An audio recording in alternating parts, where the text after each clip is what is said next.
Okay, so today we're going to be talking about hyperpigmentation, and we're going to go over 6 key ingredients that I think are the best ingredients to help manage pigmentation in the skin. So when we think about hyperpigmentation, we really are thinking about 3 main types. In the medical world, we classify it into 3 main categories.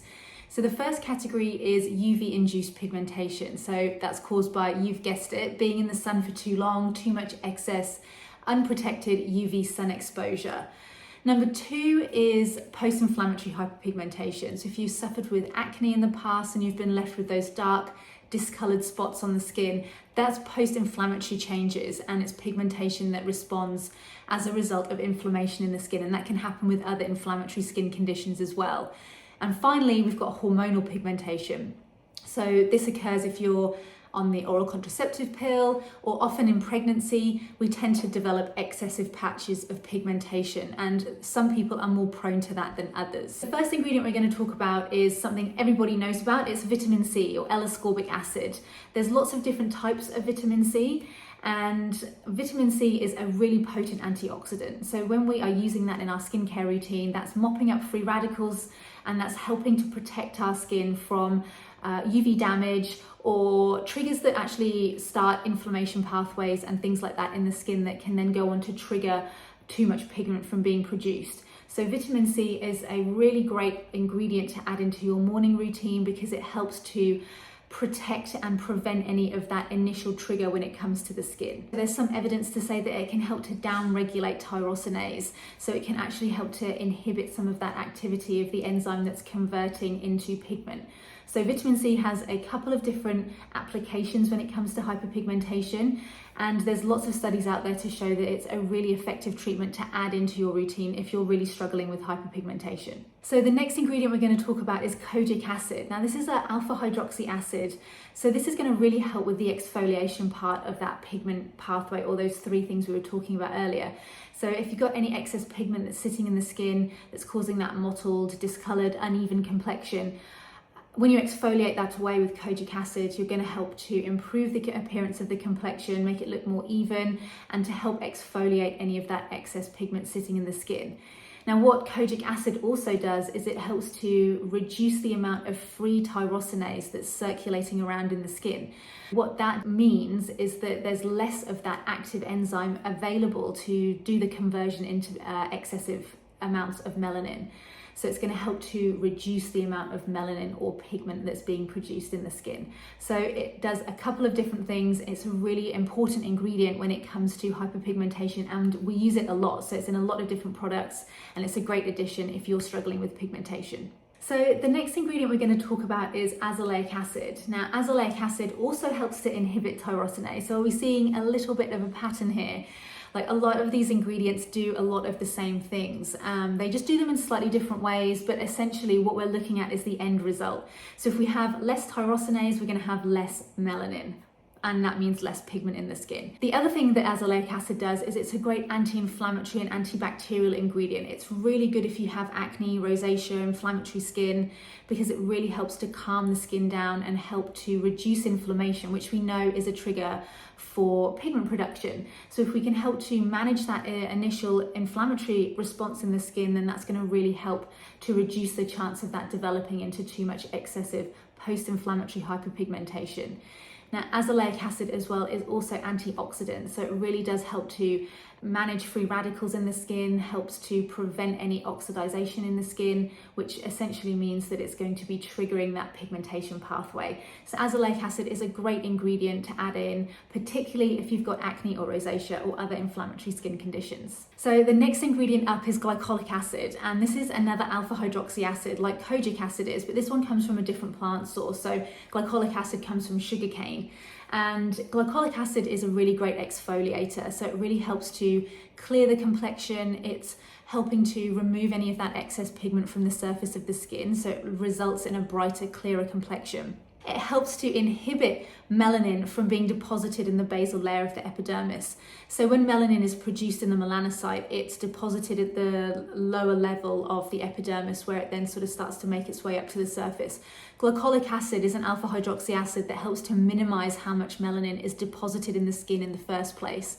So again, it's helping to prevent that excessive pigment from being deposited and showing up in the skin, but it also helps to exfoliate away any excess pigment that's already sitting in the skin. So it's a great ingredient. We use it a lot in clinic, and we use it a lot particularly for pigmentation focused peels that we do as part of our in-clinic treatments for hyperpigmentation. So the next ingredient is a botanical extract. It's licorice root. Now this is a really cool ingredient that you can look for in your hyperpigmentation products or products that you're going to be incorporating into your routine.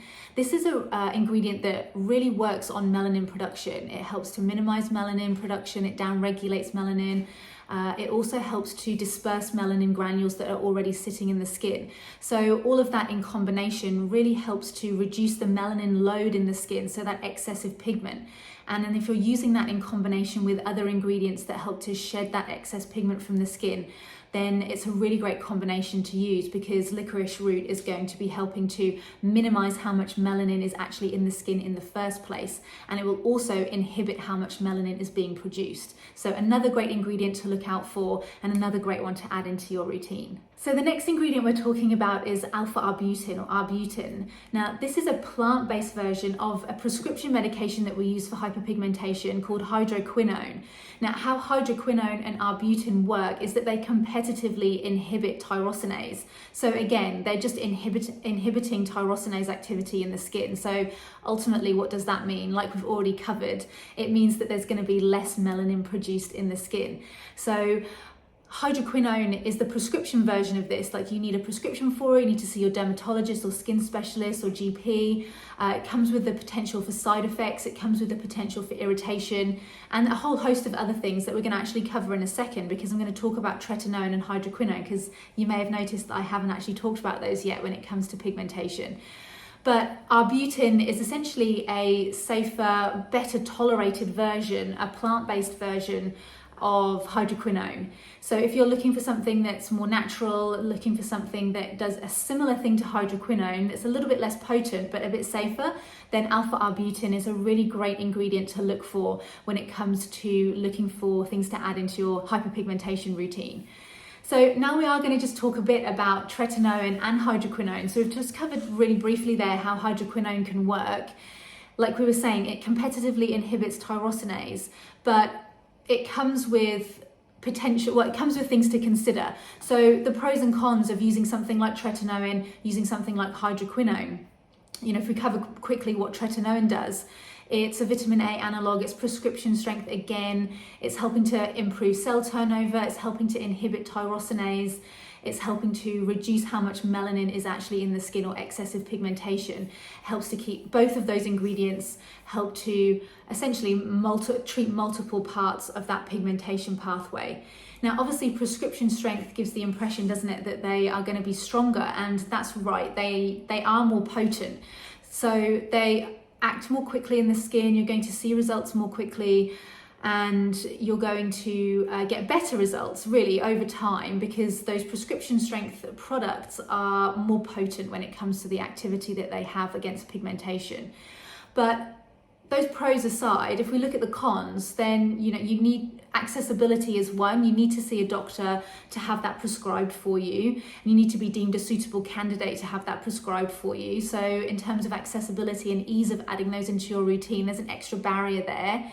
There's also the potential that comes with side effects. So tretinoin, as we know, it can be irritating when you start using it. You can get a lot of complications in terms of dryness, irritated skin. It can affect your skin barrier. A lot of people just can't tolerate it because they have very sensitive skin, and the same goes with hydroquinone. The other thing as well is that you can't use either of those ingredients when you're pregnant or breastfeeding. And like we said at the beginning of the video, pregnancy is a time where you might be struggling with excessive pigmentation. So if you're already using those, then you have to stop them, your pigmentation could get worse. Or you might be someone who has developed pigmentation in pregnancy and you don't have access to those medications. And also, particularly you need to cycle those medications. So to avoid the risk of side effects, complications, then you need to cycle on and off those medications so they can't form a staple part of your routine. So I think there's a lot to consider there when it comes to whether or not you want to go down the prescription route. I think if you have been trying a lot of these other ingredients for a while and haven't seen any results, or your pigmentation is severe, I think you should speak to a specialist and see whether a prescription hydroquinone or tretinoin treatment would be right for you. But as always, it comes down to your particular case, your particular hyperpigmentation, and your assessment when it comes to doing what's right for you. So definitely get that checked out. Now, the last thing I want to say is, we've talked about all of these amazing ingredients that you can add into your routine, but number one, when it comes to that first initial protection against the trigger, and a lot of the time UV-induced pigmentation is so common. Obviously, what ingredient or product am I going to say? It's sunscreen. So everybody should be using sunscreen. You should be using it every day, rain, wind, shine. It should be something that's part of your morning routine. I do a cleanse, vitamin C serum, moisturize, and then sunscreen, and that just becomes part of my daily routine. It's super important for minimizing that UV damage in the skin. And if we're going to be doing all of that work and putting all of that effort in with our routine to focus on hyperpigmentation, then really there's no point in doing all of that if you're not going to be wearing sunscreen. So please, please, please incorporate sunscreen into your routine, and it's a really important step. So if you have any questions about good sunscreens, which ones are the best, which ones I like, let me know in the comments, because we can definitely go over that. So I hope you guys found the video helpful. If you did, let me know in the comments, follow along, like and subscribe to the channel, because I'll be talking about a lot more skincare products and ingredients and treatments. And I'll see you guys in the next video.